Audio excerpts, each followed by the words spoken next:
Innal hamdalillahi nahmaduhu wa nasta'inuhu wa nastaghfiruh wa na'udzu billahi min shururi anfusina wa min sayyiati a'malina.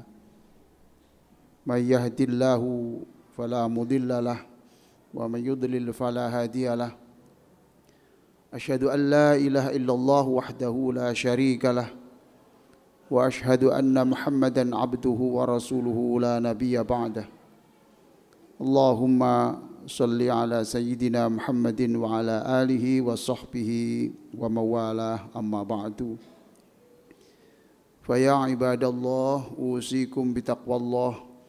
Faqala Allah ta'ala ya ayyuhalladzina amanu taqullaha haqqa tuqatih wa la tamutunna illa wa antum muslimun. Jamaah Masjid Al-Hidayah Siwalan Kerto yang sangat saya hormati, dalam 10 menit ke depan saya akan menyampaikan khutbah dengan judul Hidup Masih Koma Belum Titik. Hidup masih koma belum titik. Sebagai pijakan, saya akan membacakan firman Allah di dalam surah Ali Imran ayat 190. A'udzu billahi minasyaitonir rajim. Inna fi khalqis samawati wal ard wa ikhtilafil laili wan nahar la ayatil liulil albab. Sungguh di dalam penciptaan langit dan bumi dan pergantian siang dan malam itu ada pelajaran-pelajaran bagi orang-orang yang cerdas. Yang tidak cerdas tidak bisa mengambil pelajaran ini. Ayat ini memerintahkan kita semuanya untuk mengambil pelajaran dari 2 hal yang penting. Yang pertama tentang penciptaan langit dan bumi, dan yang kedua pergantian siang dan malam. Yang pertama soal penciptaan langit dan bumi. Ini peristiwa besar karena langit itu begitu luasnya. Sampai hari ini tidak ada satupun orang pintar yang tahu batasnya langit itu di mana. Jangankan sampai ke langit, kita ini belum tahu di mana batas bumi. Itu pun Allah masih menciptakan makhluk yang lebih besar dari bumi dan langit, yaitu yang namanya arsy. Arsy itu lebih besar dari itu. Oleh karena itu, jangan satu pun ada di antara kita ini yang sombong karena sesuatu hal. Yang kaya tidak boleh menyombongkan kekayaan lalu menghina, menyakiti orang-orang miskin. Mungkin secara kata-kata tidak menyakiti, tetapi cara hidup yang seperti itu yang membuat iri orang miskin. Ada orang yang susah cari makan, dia berfoya-foya, itu menyakiti. Orang yang pintar, gelarnya panjang, karyanya banyak, mendapatkan bintang penghargaan begitu banyak, tidak boleh kemudian memandang orang lain itu semuanya bodoh. Ketahuilah, siapapun yang pintar itu harus tahu bahwa ada orang yang lebih pintar. Kalau ada yang lebih pintar, pasti ada yang lebih pintar lagi.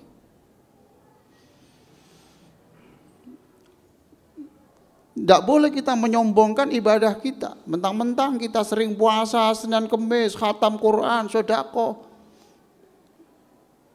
sholat jamaah, sholat sunnah, zikir panjang. Tidak boleh kemudian kita merasa kita ini merasa benar sendiri, suci sendiri, yang lain tidak benar, yang lain itu kotor, dirinya sendiri yang suci. Bahkan dia seolah-olah berkata, hanya dia yang pegang kunci surga, yang lain tidak. Itu dalam hal spiritual. Dalam soal politik, tidak boleh ada orang yang merasa partainya besar, pengikutnya banyak, lalu merendahkan partai kecil, merendahkan orang. Tidak boleh. Maka di dalam proses penciptaan langit dan bumi, kita ditunjukkan oleh Allah. Allah Maha Kuasa. Sampai memutar matahari yang itu beratnya jutaan kali lebih besar dari bumi, itu pun Allah Maha Kuasa. Apa susahnya kalau Allah bertindak seperti yang dilakukan zaman nabi-nabi yang terdahulu? Apa susahnya? Ada orang dulu karena kesombongannya, dalam sesaat muka mereka berubah menjadi keras semua. Kunu qiradatan khasi'in. Apa susahnya kepada orang-orang yang sombong, yang angkuh itu? Ya. Kemudian bumi itu dibalik, dan sebelum dibalik itu dihujani batu yang berapi dulu baru dibalik. Apa susahnya? Atau mengirim angin yang angin itu panas dan kemudian dalam sesaat seluruh manusia mati. Itulah pelajaran-pelajaran dari yang pertama tentang proses penciptaan langit dan bumi. Yang kedua soal pergantian siang dan malam. Ya. Hadirin sekalian, selama masih ada perputaran bumi, ya, segala kemungkinan itu bisa terjadi. Selama ada perputaran bumi ini, selalu ada kemungkinan segalanya itu bisa terjadi.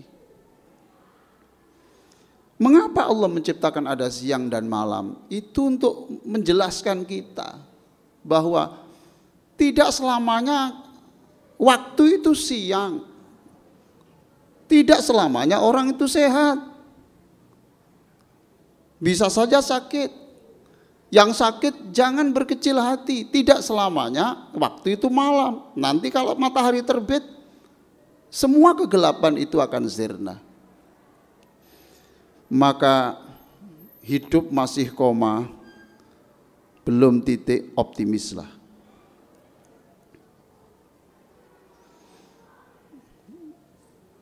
Siapa yang dulu pernah optimis bahwa Umar bin Khattab yang tiap hari yang difikir itu bagaimana membunuh Nabi, ternyata berubah menjadi orang yang siap mati untuk Nabi? Ya, optimislah. Salman Al-Farisi dulu pernah menyembah api, lalu pindah Kristen, lalu pindah ke Islam. Setelah itu menjadi orang kesayangan Nabi, sebab pada waktu perang Khandaq itu yang punya ide menggali parit itu adalah Salman Al-Farisi. Saudara-saudara kita yang sekarang mungkin tidak muslim, bisa saja suatu saat muslim. Hidup ini masih koma, belum titik. Dulu Abu Bakar radhiyallahu anhu punya anak, Masya Allah, anaknya ini nakal. Tidak adalah orang di Siwalan ini yang nakalnya melebihi orang ini. Namanya Abdurrahman. Pernah mengajak bapaknya ini, bapak pro Nabi, saya pro kafir. Kita duel di medan pertempuran. Siapa yang menang? Masya Allah. Ketika sudah di medan perang, Abu Bakar mau bangkit. Saya hadapi anak saya. Tangannya ditarik Nabi. Jangan Abu Bakar. Ya Rasulullah tahu hidup masih koma, belum titik. Siapa tahu anakmu itu besok tobat. Dan ternyata anaknya ini tobat dan menjadi kesayangan Rasulullah. Bahkan ketika Abu Bakar menjelang wafatnya, beliau berwasiat, besok yang mengafani saya, yang memakamkan saya adalah Abdurrahman ini. Bahkan ketika Rasulullah menjelang wafat, yang mengambilkan siwak, subhanallah, Rasulullah menjelang wafat saja itu bersiwak, yang mengambilkan adalah Abdurrahman ini. Siapa yang menduga bahwa ada orang namanya Bishr, ini pemabuk, bahkan tidak hanya pemaduk, dia ini kaya raya, membelikan miras itu tiap hari.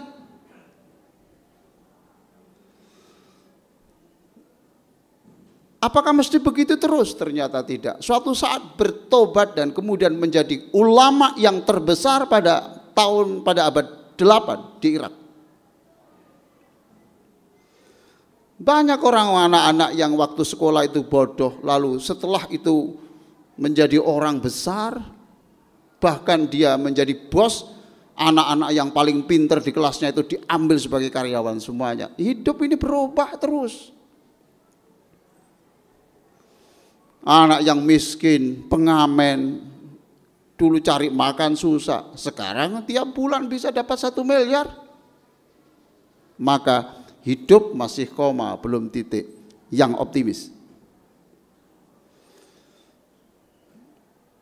Apakah yang kaya itu pasti kaya terus? Oh tidak.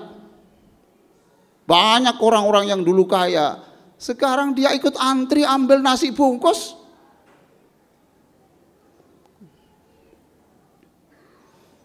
Apakah orang yang hafal Quran itu mungkin dijamin bahwa orang itu baik terus? Siapa bilang? Di penjara Indonesia ini tidak sedikit orang yang hafal Quran sekarang ada di sana. Bukan seragam baju takwa, tapi seragam sebagai koruptor. Hidup ini masih koma, belum titik. Waspada, yang waspada. Ada orang yang dulu itu paling dihormati, paling ditakuti polisi, sekarang paling dicaci. Hidup seperti ini. Dulu bahkan pada zaman Bani Israel itu ada ulama besar namanya Barsiso, Masya Allah. Itu pengikutnya itu sampai 60.000 orang-orang hebat-hebat semua. Bahkan dia punya karomah bisa terbang loh. Karena sesuatu hal, dia tergoda melakukan sesuatu dosa. Kemudian dosa itu kemudian berganti dosa lagi, berganti dosa lagi. Sampai akhirnya ulama sebesar itu mati di tiang gantungan sebagai orang kafir. Naudzubillah. Inilah hadirin sekalian, hidup masih koma, belum titik. Selama jam itu berputar, jangan sekali-kali menghakimi orang, menganggap orang itu ya tetap jam 11. Enggak, putar terus, ada kemungkinan-kemungkinannya. Maka optimislah. Hidup masih koma, belum titik juga, hati-hatilah. Saya tutup khutbah ini dengan doa yang diajarkan Allah di dalam surah Ali Imran ayat 8. Rabbana la tuzigh qulubana ba'da idh hadaitana wa hab lana min ladunka rahmah innaka antal wahhab. Ya Allah, jangan cabut petunjuk yang Engkau berikan kepada kami. Innaka antal wahhab, sungguh Engkau Tuhan yang selalu memberi. Aqulu qouli hadza wa astaghfirullah li wa lakum.